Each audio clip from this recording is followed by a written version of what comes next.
bonjour à tous. Je suis heureux de chaque fois voir de nouveaux abonnés sur notre chaîne, de voir notre communauté grossir chaque jour. Merci à vous pour vos partages. Je suis très ravi et merci à tous. Pour ceux qui font aussi des commentaires très intelligents, je vous remercie pour vos différents encouragements et puis bon, en tout cas vos commentaires qui sont vraiment souvent très intéressants. Ok, aujourd'hui nous allons parler d'une nouvelle crypto-monnaie qui vient de faire son entrée dans le top 40, on va dire le top 50 même des crypto-monnaies. Il vient de faire son entrée, il est méconnu et donc on a décidé de faire une petite vidéo dessus parce que nous trouvons que le projet est intéressant. Et donc désormais c'est comme ça, on va fouiller, trouver des petites crypto-monnaies qui sont vraiment très intéressants et puis vous donner l'actualité là-dessus pour que voilà, chacun prenne sa décision au moins de voir si ça m'intéresse ou pas. Mais en tout cas, on fera l'effort de vous donner en tout cas des pépites comme ça. Ok, aujourd'hui, il s'agit d'une petite crypto-monnaie qu'on appelle eCash. Voilà, son sigle c'est XEC. Voilà, on l'appelle eCash. C'est quoi eCash? On va essayer de décortiquer ce matin pour vous expliquer ce projet là en long et en large pour que chacun puisse comprendre de quoi il s'agit. Voilà. Déjà il est listé sur CoinMarketCap. Il est en 39e position actuellement. Il est en 39e position actuellement. Il était 38e matin. Mais voilà, d'ici l'heure de la vidéo, je vois qu'il s'est positionné et il est descendu légèrement. Donc il est en 39e position actuellement. Voilà, donc la vidéo de ce matin lui sera dédiée. Comprenez déjà que ce n'est pas un shitcoin. Ce n'est pas un shitcoin, c'est une crypto-monnaie déjà confirmée. Donc on va vous donner son historique. Mais bien avant, d'abord parlons un peu de son prix. Il est à combien actuellement? Cette petite crypto-monnaie est à 0,30 après la virgule, 25-27 $. Voilà, on a 3 euros seulement après la virgule. Et combien de pièces ont été fabriquées dès le lancement? On voit qu'il y a 21 000 milliards de pièces qui ont été fabriquées.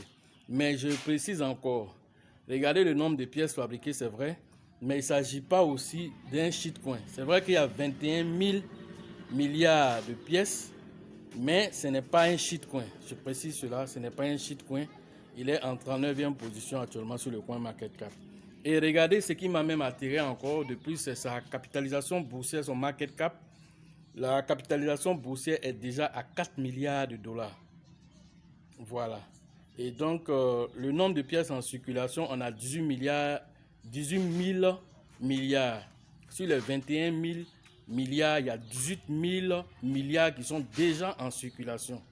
Donc, vous comprenez qu'il ne reste pratiquement que 3 000 milliards qui sont, qui restent à ce token-là pour venir sur le marché, pour qu'on voit la totalité des pièces sur le marché. Voilà, donc c'est un projet à suivre et à lui donner du crédit parce que venir se lister comme ça, quitter de nulle part et puis venir se lister quelque part dans les 50 premières crypto-monnaies les plus importantes au monde, ce n'est pas donné à toutes les crypto-monnaies. Il faut avoir une capitalisation boursière assez énorme. Et il faut avoir souvent des projets énormes pour certains. Il faut avoir souvent aussi une communauté derrière pour certains aussi. Donc, chaque crypto-monnaie a sa force de frappe. D'autres, c'est la communauté. D'autres aussi, c'est la technologie qui est derrière, qui est utilisée. Et ça fait que ça peut faire monter cette crypto-monnaie. Dans notre cas ici, ce n'est pas le nombre de holders qui est derrière, mais c'est la technologie qui est utilisée par cette crypto-monnaie qui fait sa montée. Voilà. Donc, ce n'est pas un shitcoin. Je précise encore, ce n'est pas un shitcoin. Ok, donc cette crypto-monnaie, c'est quoi? En fait, c'est la continuité du projet qu'on appelle Bitcoin Cash, qui avait eu un fork.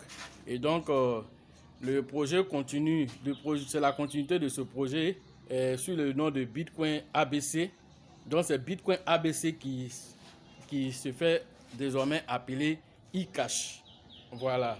Le fondateur même de Bitcoin ABC, c'était Milton Friedman. Et donc, directement, ce token-là aujourd'hui, qui était Bitcoin ABC, se fait appeler aujourd'hui eCash. Voilà, eCash, quand on dit eCash, c'est l'écriture c'est E et puis cash, ça dit C-A-S-K à la fin. Voilà. Donc pour ceux qui veulent aller chercher sur le coin market cap, voilà comment est-ce que cette pièce se nomme. Voilà. Donc son sigle c'est, peut-être vous en tapant eCash, vous pouvez voir plusieurs eCash là-bas. Mais lui là, celui-là en particulier, son sigle c'est XEC. Voilà, vous pouvez taper XEC directement avoir les informations. Donc on dit Amaru Séché, CEO de Bitcoin Cash et désormais responsable de Bitcoin ABC, qui est, comment on appelle, relancé maintenant sous le nom maintenant de eCash. Voilà ce qu'on nous donne comme information sur les fondamentaux de cette crypto-monnaie. Et donc, quand nous regardons sa capitalisation boursière qui est déjà à 4 milliards de dollars, ce n'est pas une crypto-monnaie à prendre à la légère. Il faut prendre cette crypto-monnaie au sérieux parce que venir se lister aussi en 39e position, 38e, 39e actuellement sur le marché, vraiment il faut que la crypto-monnaie soit vraiment beaucoup achetée pour qu'elle puisse faire ça. Maintenant, que savons-nous de plus sur cette crypto-monnaie? On sait que la crypto-monnaie travaille sur le consensus d'Avalanche. Avalanche, c'est un protocole un peu comme le proof of work, qui est la preuve de travail que le Bitcoin utilise. Aussi, on a le proof of stake, qui est la preuve de participation ou d'enjeu qu'Ethereum utilise actuellement avec le Ethereum 2.0. Et donc, actuellement, eux, ils ont utilisé le protocole de, comment on appelle, d'Avalanche, qui est un consensus, voilà, qui permet quoi, la rapidité d'exécution des opérations, des transactions, et puis aussi, ça sécurise très, comment on appelle, avec une grande, comment on appelle, sécurisation. En tout cas, ils font une grande sécurisation au niveau de leur plateforme, en tout cas, Avalanche le fait. Et donc, c'est tout ça qui a fait que eCash a choisi ce protocole-là au lieu de prendre le staking, ou bien, si vous voulez, le proof of stake. Donc, ils ont choisi le consensus d'Avalanche pour la rapidité, la scalabilité et tout ça. Et donc, comprenez déjà que avec aussi ce protocole, il n'y a pas de fork, il n'y a pas de mise à niveau de fork. Voilà, c'est sans fork, c'est un protocole sans fork. Quand on dit un protocole sans fork, cela veut dire que en cours de chemin, cette crypto-monnaie ne peut pas dire bon, on va réduire le nombre de comment on appelle, de nœuds pour passer à un autre protocole ou bien changer, on va diminuer le nombre de pièces en circulation pour faire un fork. Tout ça, ce n'est pas possible avec cette technologie-là. Et donc, il y a aussi ce qu'on appelle aussi un apport de gouvernance. Ça permet de faire ce qu'on appelle la gouvernance et aussi, c'est une technique solide qui permet aussi le protocole décentralisé aussi. Et donc, toutes ces technologies qui sont derrière, comme on appelle Avalanche, a fait que eCash a choisi ce protocole-là pour faire le développement. En fait, ils ont décidé de développer ça sur, on va dire, la blockchain, voilà, d'Avalanche. Voilà, donc c'est un protocole qui travaille avec le consensus d'Avalanche. Voilà, donc voilà un peu ce que nous devons comprendre brièvement sur le côté technique de cette crypto-monnaie.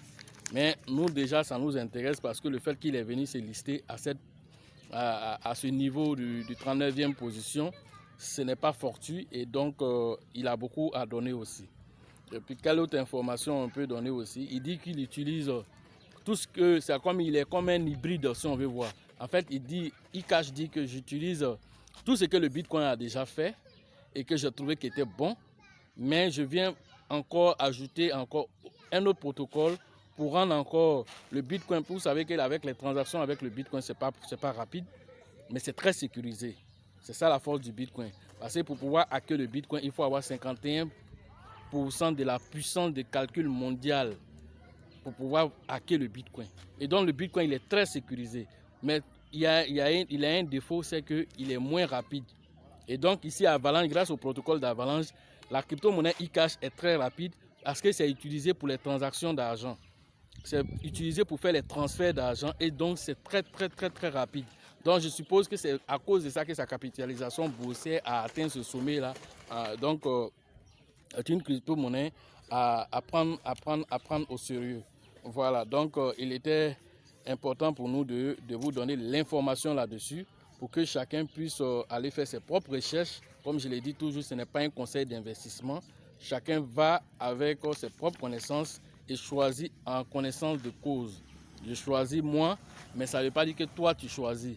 Mais quand je trouve que quelque chose est bon, je partage avec ma communauté et chacun va aller en fonction de ses propres recherches et faire ses propres choix. Voilà ce que je peux dire concernant on en appelle la décision personnelle. Voilà. Ensuite, il faut dire aussi qu'il est listé sur plusieurs plateformes. Il est listé déjà sur Binance. Comme je vous ai déjà dit, ce n'est pas, comment je vais dire, ce n'est pas un shitcoin. Voilà, donc vous n'allez pas le trouver sur PancakeSwap là-bas. Voilà, vous voulez l'avoir, vous partez sur Binance, vous pouvez l'avoir là-bas. Sur Iobit Global, vous pouvez l'avoir. Sur Get.io, vous pouvez l'avoir. Sur OKEx, vous pouvez. Il y a 34 points, c'est-à-dire d'échangeurs, points d'échange, vous pouvez l'avoir. Donc, il est vraiment, comment on appelle, on veut dire, en fait, c'est pas maintenant que la crypto-monnaie est lancée. Voilà, si vous connaissez le début de Bitcoin ABC, et donc vous comprenez que c'est la même crypto-monnaie, seulement c'est l'appellation qui a changé aujourd'hui.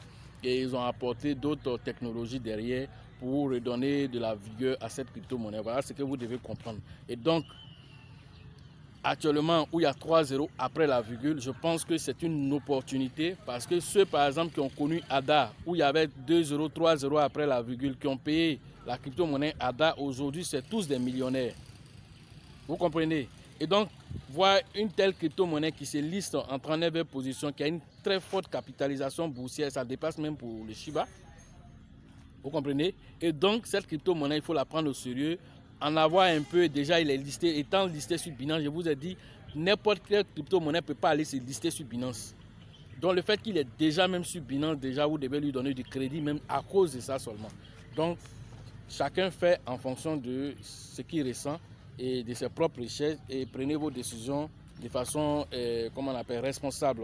Voilà, c'est ce que je peux dire. Mais moi, je partage l'information ici avec ma communauté parce que je me dis que c'est une trouvaille. Et comme nous, on surveille le top 100, voilà, nous surveillons le top 100 des crypto-monnaies. Donc, dès qu'il y a une crypto-monnaie qui fait son entrée dans ce top 100 là, on ne savait pas, où, en tout cas, on ne maîtrisait pas bien cette crypto-monnaie qu'il arrive, il est de notre devoir de donner l'information. La petite histoire, c'est comme ça qu'on a découvert le Shiba. C'est pas que c'est quelqu'un qui m'a appelé pour m'envoyer un contrat pour dire voilà Shiba, il faut aller payer ici. Non. On a découvert le Shiba parce que on était en train de fouiller de temps en temps le top 100 pour voir quelles sont les crypto-monnaies qui viennent. Et c'est comme ça qu'on a trouvé le Shiba.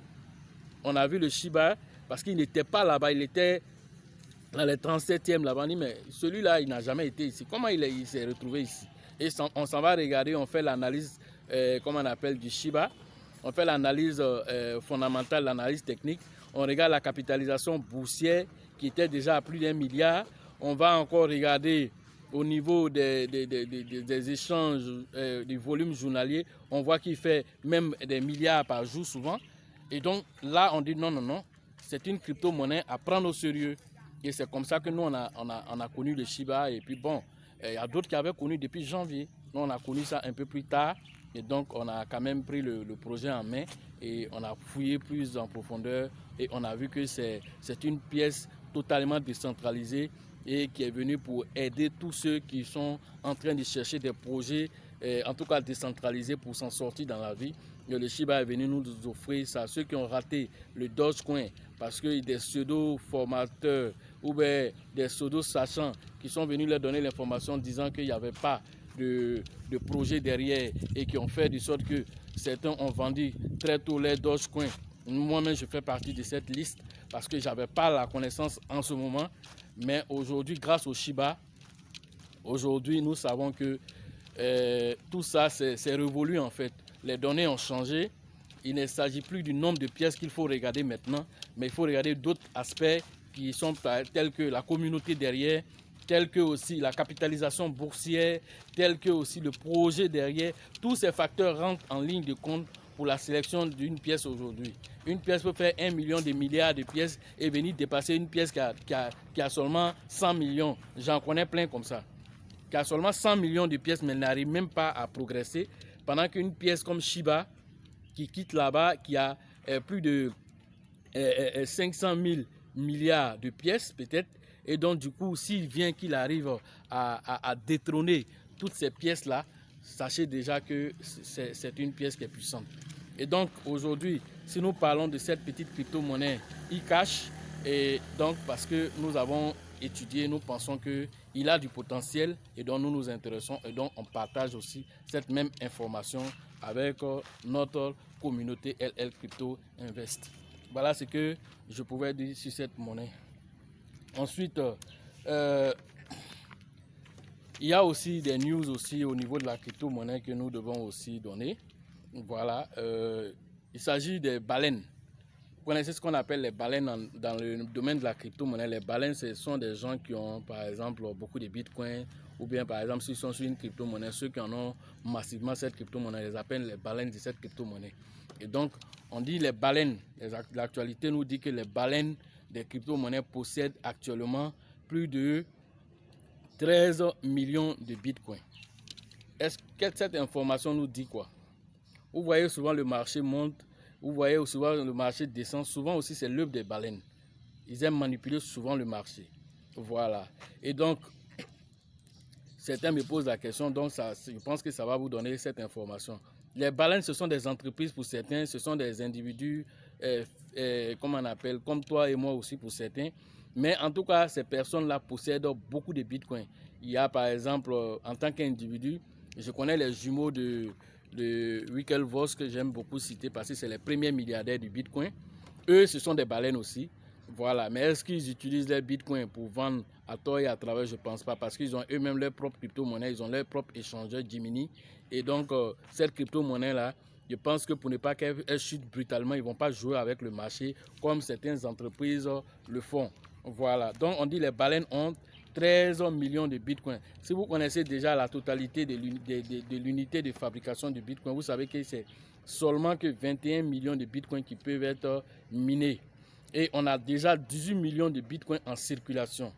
Dans les 18 millions de bitcoins en circulation, 2 millions de bitcoins sont perdus à jamais, qu'on ne pourra jamais plus récupérer. Pourquoi? Parce que ces personnes-là ont été négligents, ils ont perdu leur mot de passe, ils ont perdu aussi les clés de sécurité. Et donc, du coup, les 12 mots de sécurité, ils ont perdu ça pour pouvoir récupérer leur compte. Et donc, comme ils ont perdu ça, ces 2 millions de bitcoins sont perdus à jamais.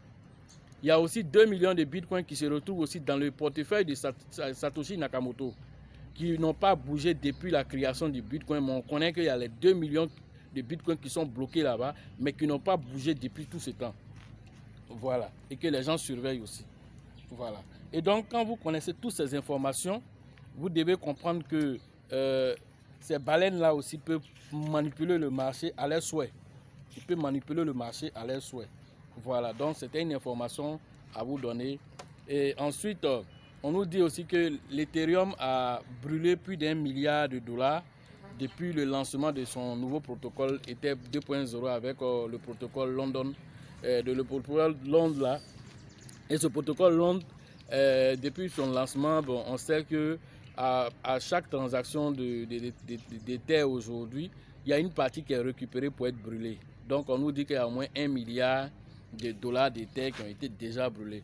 Mais par analyse déjà, quand nous on regarde actuellement les transactions en Ether, les frais n'ont pas changé, les frais sont toujours énormes et ça c'est déplorable. J'espère qu'il y aura d'autres protocoles encore qui vont venir vraiment réduire parce que jusqu'à présent les frais n'ont pas été réduits et cela même freine un peu la progression du Shiba Swap parce que le Shiba Swap, il faut savoir que c'est avec le ERC20, le Shiba ERC20 qu'on travaille là-bas.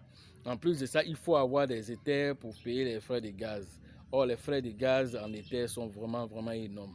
Voilà. J'espère que quand le Shibarium sera lancé, ils vont trouver une stratégie pour que les gens puissent le faire avec moins de frais, le temps que Ethereum vraiment puisse réduire les frais. Voilà. Ensuite, quelle autre information? On nous dit aussi que les échangeurs capitalisent actuellement plus de 6,5% de tous les BTC qui circulent. les échangeurs ont plus de 6,5% de tous les BTC qui circulent actuellement. Et donc, les exchanges comme Binance, BTC, OKS, tout ça, on dit que ça fait 6,5 bitcoins en circulation que ils possèdent. Et donc, ça, c'est une information qui peut aussi vous orienter aussi pour savoir un peu la force aussi de ces échangeurs-là. Voilà. Ensuite, OpenSea, j'avais déjà parlé de ça, mais OpenSea, comme on appelle le chef du projet, a accidentellement, OpenSea déjà comprenait que c'est un marché de NFT, mais les NFT qui sont là-bas, ce sont des NFT généralement qui sont avec, comment on appelle, créés sur la blockchain Ethereum, qui interagissent avec la blockchain Ethereum. Donc le chef de ce projet-là a accidentellement détruit des NFT en envoyant ça dans un portefeuille mort qui ne peut plus être utilisé. Donc les NFT qui ont été accidentellement envoyés dans ce portefeuille, on ne peut plus les utiliser. Je pense que l'accident, dès qu'il a eu l'accident, il allait informer par Twitter, en tout cas tous les utilisateurs de cette plateforme. Et donc je pense qu'ils vont dédommager ceux qui ont été touchés par leurs NFT qui ont été envoyés là-bas. Je pense qu'ils vont trouver une situation, en tout cas une fin heureuse pour ça. En tout cas, s'il y a des remontées encore d'informations, on va vous donner l'information concernant comment on appelle, ce site, ce marché de vente de NFT. Voilà. Et donc, la dernière news, c'est quoi? C'est que le CEO de Stock to Flow et de plan B prévoit un bitcoin à 100 000 $ d'ici Noël, c'est-à-dire d'ici décembre 2021. Voilà, le CEO de Stock to Flow qui passe, comment on appelle souvent, le bitcoin en revue en faisant l'analyse de l'offre, en faisant aussi l'analyse aussi des demandes aussi. Et donc, c'est, comment on appelle, cette entreprise aussi qui donne l'information que lui voit le bitcoin à 100 000 $. Et aussi il y a Crypto Plan B aussi qui donne aussi sa prévision aussi disant que le bitcoin sera aussi à 100 000 $. Je pense que pour moi, en tenant compte des halvings déjà, les halvings déjà précédents où le bitcoin a respecté comment on appelle sa position de multiplier toujours sa position par 10. Il multiplie toujours sa position par 10 après le halving. Et donc, il a déjà respecté ça en 2012. Il a respecté ça en 2016, le halving de 2016. Le halving passé, c'était en 2020. En ce moment, le bitcoin était à 10 000 $. Et donc, comme il était à 10 000 $ et qu'on sait que chaque fois que le halving vient trouver le bitcoin dans une position, il multiplie cette position par 10 après. Et donc, qu'est-ce qui se passe? On s'attend aujourd'hui à un bitcoin et c'est par rapport à ça que toutes ces entreprises font leurs prévisions. Et donc, Stock to Flow dit que le bitcoin sera autour de 100 000 $, mais c'est juste à base de cette information-là qu'ils le disent. Et donc, on va vérifier cela, en tout cas à temps normal, lorsque cela va se produire. On sera là aussi pour vous dire qu'effectivement, le protocole de l'information sur le halving est vérifié, puisque ça serait la 3e fois que cela va se produire. Et donc, on va vérifier pour voir ce que ça donne comme information d'ici fin 2021. Et ça va nous donner aussi une idée aussi pour le prochain halving et le prix que le bitcoin va atteindre aussi. Voilà, donc voilà ce que je pouvais vous dire. Et pour tous ceux qui sont pour la formation en ligne, vous rentrez en contact avec moi avec le lien qui est en description en bas de la vidéo. Ensuite, pour ceux qui veulent la formation physique, pour Abidjan, c'est prévu le 23 et le 24 octobre. Voilà, donc vous rentrez en contact avec le leader Elisabeth ou bien le leader Bill. Pour ceux qui sont pour le Burkina, qui sont dans la zone du Burkina, donc le pays des hommes intègres, vous rentrez en contact avec le leader Dieudonné, dont vous aurez le numéro aussi en description. Et c'est prévu pour fin octobre, début novembre. Voilà, donc je pense que c'est, voilà aussi, il faut dire aussi que le Togo aussi s'organise avec le leader Abraham aussi. Le Bénin aussi est en train de s'organiser. Voilà, on va vous donner les informations pour le Bénin plus tard. Mais déjà le Togo, vous pouvez rentrer en contact avec le leader Abraham pour tout ce qui concerne les inscriptions afin que eux aussi ils puissent bénéficier aussi du savoir, afin de pouvoir profiter en tout cas du marché des crypto-monnaies, qu'on soit en période haussière, qu'on soit en période baissière. L'essentiel est qu'avec la formation, vous êtes outillés pour agir, pour profiter du marché. Merci à vous et sachez toujours que la chance accorde ses faveurs aux esprits avertis et aux esprits apprenants.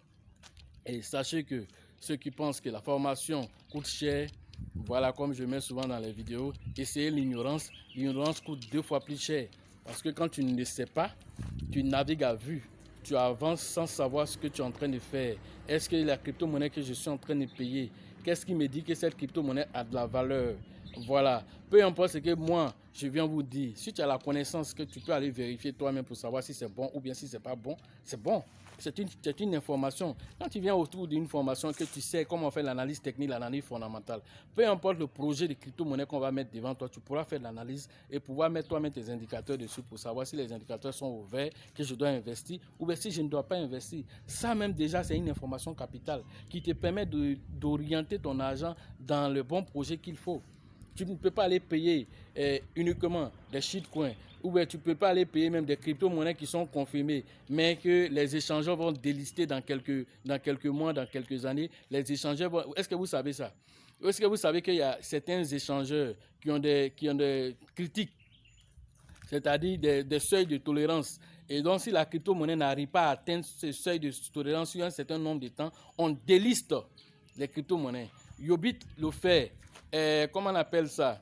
Ceux qui travaillent beaucoup sur CoinPayment. CoinPayment envoie la plupart du temps le listing pour dire cette crypto-monnaie, si vous avez cherché à enlever votre argent parce qu'on va la délister sur notre plateforme très bientôt. Et tout ça, c'est pour dire que la crypto-monnaie ne performe plus. Et comme elle ne performe plus, toi, tu as ton argent dedans, tu ne savais même pas que c'est une crypto-monnaie à ne pas avoir parce que tu n'as pas analysé, tu as regardé quelqu'un qui a fait une vidéo quelque part là-bas pour chercher de l'audience et puis toi, tu t'en payé à propos de ça. Pourquoi? Est-ce que toi-même, tu as fait ton analyse avant de choisir la crypto-monnaie? Il y a des gens qu'on paye, des youtubeurs, il y a des youtubeurs qu'on paye. Même si la crypto-monnaie n'est pas bonne, ils vont venir faire vidéo dessus pour dire que c'est bon. Est-ce que vous savez toutes ces informations? Vous qui vous promenez partout sur les chaînes YouTube pour ramasser tout ce que vous voyez là-bas, comprenez qu'il y a aussi ça. Donc, ces youtubeurs-là n'ont aucune, je vais dire, ils n'ont aucune morale. Eux, c'est l'argent qui les intéresse. Et ça, c'est dangereux. Quand un projet, tu viens donner à une communauté, il faut être sûr que le projet, toi-même, tu as investi dedans. 2, est-ce que le projet il est bon? Tu l'as étudié d'abord. Mais ce n'est pas la réalité parce que tu es un influenceur que tu as envoyé n'importe quel projet. Voilà pourquoi ceux qui m'écrivent souvent en description parlent de tel projet, parlent de tel projet. Moi, je ne parle pas de n'importe quel projet. Les projets que je vais venir parler de ça ici, c'est que ces projets-là, moi-même, j'ai investi dedans, ou bien j'espère investir dedans, que j'ai étudié, que je trouve que le projet est bon. Et nous tous, on est dans le même bateau, puis on avance. Mais beaucoup ne font pas ça. Beaucoup ne font pas ça. Mais moi, c'est comme ça que je fonctionne. Donc, je ne peux pas venir parler de n'importe quel projet ici. Les projets dont je vois du potentiel derrière, c'est sur ces projets-là que je vais promouvoir. Donc, comprenez-moi dans ce sens-là que je ne peux pas venir parce que tu as vu qu'un projet, toi, tu as investi dedans, tu vas venir. Si je te demande, il faut me faire l'analyse technique fondamentale de ce projet, tu n'es pas capable de le faire. Mais parce que tu as vu quelqu'un faire, toi, tu as payé, donc on n'a qu'à venir faire la promotion pour toi. Ça ne marche pas de cette façon-là. Ça ne marche pas de cette façon. On n'a pas choisi Shiba de façon au hasard. Il a fait ses preuves et nous tous on a vu. Donc on le suit pour voir où il nous mène. On a choisi Baby Doge, ce n'est pas pour rien. On a choisi Safe Moon Cash. Aujourd'hui, Safe Game Cash. Le projet est en train de renaître encore. On est en train de choisir encore d'autres crypto-monnaies qu'on va promouvoir ici pour vous donner l'information. Aujourd'hui, on vient de parler de e-cash que vous ne connaissez pas. Or, vous vous promenez partout sur CoinMarketCap, mais vous n'arrivez pas à détecter les crypto-monnaies. Comment on détecte ces crypto-monnaies-là? Comment on fait l'analyse? Tout ça, c'est au cours des formations que vous apprenez ça, pour vous rendre totalement autonome, pour vous-même prendre votre destin en main. Et pourquoi même pas détecter des crypto-monnaies et nous faire savoir ces crypto-monnaies. Et si nous estimons que ces crypto-monnaies ont de la valeur, ont du potentiel, on peut promouvoir ces crypto-monnaies. Ça, c'est des choses qui sont faisables. Ça, c'est parce que je ne dirai jamais que je connais les 11 000 crypto-monnaies qui sont listées sur CoinMarketCap. Non, il y a 11 000 crypto-monnaies, je ne peux pas les connaître tous. Mais je fouille, et ce que j'estime par mon analyse que je trouve que c'est bon, c'est ceux-là que je fais la promotion. Et puis, je pense qu'avec le temps, on va tous apprécier ensemble. J'ai parlé des Ryoshi. Beaucoup regardaient, mais ne savaient pas que Ryoshi était une crypto-monnaie qui avait de la valeur. Et qui va encore avoir de la valeur avec le Shiba Swap. Parce que la combinaison entre Ryoshi et Shiba Swap, c'est une combinaison gagnante pour le long terme. Vous ne savez pas. Vous ne savez pas toutes ces informations. Mais chacun partait, il voyait dans Shiba Swap là-bas qu'il avait du Ryoshi. C'est quoi cette pièce-là? Mais désormais, tu sais que les Ryoshi, tu les as en stéquant simplement du Shiba. Tu as du Ryoshi sur Shiba Swap là-bas. Et ça, c'est une information capitale. Et je sais que ça a aidé beaucoup de personnes. Beaucoup m'ont en tout cas félicité dans ce sens-là. Parce que quand je regarde même d'autres chaînes YouTube, personne n'en parle. Personne n'en parle, mais tout le monde a ça dans son compte là-bas. Est-ce que c'est normal? Est-ce que c'est normal? Voilà ce qui fait notre différence, la différence de notre chaîne là. C'est tout ça. Parce que quand nous faisons notre chaîne, on essaie d'imaginer qu'est-ce que les autres ne font pas. Voilà, c'est ce qu'on appelle la créativité. Le fait que je sois dans un environnement clos, comme vous le voyez, pendant que je peux m'asseoir dans un espace fermé, ça, il faut changer le décor, il faut changer l'environnement. Tout ça, même quand tu regardes toi-même qui es assis chez toi à la maison, même si tu étais fâché que tu suis la vidéo, ça te détend, ça te détend. Même l'atmosphère qui est derrière tout ça, ça te détend. Parce que souvent, je me mets dans la nature pour sortir du bruit comment on appelle, du bruit de la ville et tout ça. Et donc, comprenez que nous faisons en tout cas du mieux que nous pouvons, avec les moyens que nous avons afin de pouvoir vous donner le meilleur. Et donc, restez toujours connectés sur notre chaîne pour avoir le meilleur de l'actualité des crypto-monnaies. Et sachez toujours que la chance accorde ses faveurs aux esprits avertis et apprenants. Et donc, sachez aussi que lorsqu'une opportunité se présente aussi devant vous, vous devez saisir cette opportunité avant que l'opportunité ne devienne évidente aux yeux de tous. Merci à vous, je vous salue.